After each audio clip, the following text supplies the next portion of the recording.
नमस्कार किसान भाइयों, आप लोगों के बीच में पुनः एक नई जानकारी लेकर के हाजिर हुआ हूं। आज की जानकारी होगी किसान भाइयों, धान के खेत में फाल्स स्मट, जिसको कंडुआ, हरदा रोग या लेढ़ा रोग कहते हैं। किसान भाइयों, आमतौर पे इस रोग से औसतन 25% का नुकसान हो जाता है। किसान भाइयों, इस रोग को आप लोग बाली निकलते समय देख रहे होंगे कि धान के किसी किसी बालियों में पीले रंग का या काले रंग का पाउडर जैसा भरा हुआ पदार्थ दिखाई देता है, जो मखमली, नारंगी या पीले रंग का भी हो सकता है। यही धान का हरदा रोग, लेढ़ा रोग या अनावृत कंडुआ फाल्स स्मैटोफाइट्स कहलाता है। किसान भाइयों, उस समय यह रोग ज़्यादा फैलता है जब वातावरण में 90% से ज़्यादा नमी, तापमान 25 से 35 डिग्री सेंटीग्रेड हो, बारिश का समय हो, ज़्यादा हम किसान भाई उस अवस्था में नाइट्रोजन का प्रयोग करते हैं, बरसात हो, तो ये रोग तेजी से फैलता है। आइए किसान भाई, अब इसके हम प्रबंधन के उपाय के बारे में चर्चा करें। तो किसान भाई, यह फाल्स स्मैटोफाइट्स, अनावृत कंडुआ बीज जनित और हवा जनित रोग होने के कारण इसमें हम प्रबंधन को 3 भागों में बांट लेते हैं। पहले तो हम कुछ ऐसा काम करें, बचाव हो जाए, पहले से ही कुछ उपचार करना पड़ेगा। दूसरा, हम खेती में कुछ अपने खेती की क्रियाओं को ऐसे बदल लें ताकि इस रोग का प्रभाव कम हो। और तीसरा, बाद में जब हमको खड़ी फसल में रासायनिक विधियों का प्रयोग करना पड़ता है।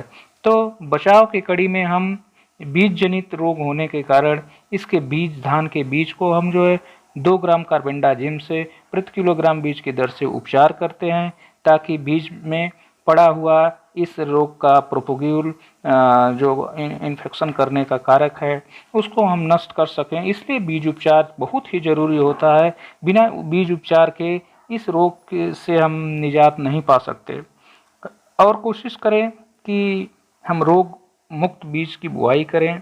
खेत हमारा साफ सुथरा हो, जहां लेढ़ा लगता है उस खेत की हम सफाई करके ही रखें। और कल्चरल क्रियाओं में हम किसान भाई कोशिश करें कि अपने धान की रोपाई हम अगेती करें। अगेती रोपाई करने की दशा में यह रोग कम प्रभावित कर पाता है। खेत में नाइट्रोजनी उर्वरकों को हम कई टुकड़ों में बांट बांट करके प्रयोग करें, अधिक प्रयोग ना करें, संस्तुत मात्रा में ही नाइट्रोजन का प्रयोग करें। किसान भाई, जब हम धान की रोपाई कर लेते हैं तो खड़ी फसल में भी हमको 2-3 अवस्थाओं में हमको रासायनिक फफूंदनाशी का प्रयोग करना आवश्यक हो जाता है। पहला तो छिड़काव किसान भाई हम कल्ले निकलने की अवस्था में करें। कल्ले निकलने की अवस्था में किसान भाई हेक्साकोनाजोल 5% एससी का 1 मिलीलीटर मात्रा 1 लीटर पानी के हिसाब से घोल बना कर छिड़काव कर सकते हैं। दूसरी छिड़काव की हमको ज़रूरत होती है बूट लीफ स्टेज में, जब हमारा धान गर्भावस्था में होता है, फूल आने से पहले का वो समय होता है। बूट लीफ स्टेज पर कॉपर ऑक्सीक्लोराइड का 50% WP 2.5 ग्राम मात्रा को 1 लीटर पानी में, या तो प्रोपिकोनाजोल रसायन 25% EC का 1 मिलीलीटर मात्रा को 1 लीटर पानी में घोल करके छिड़काव कर सकते हैं। एक और प्रोपिकोनाजोल का छिड़काव करें फूल आने के बाद।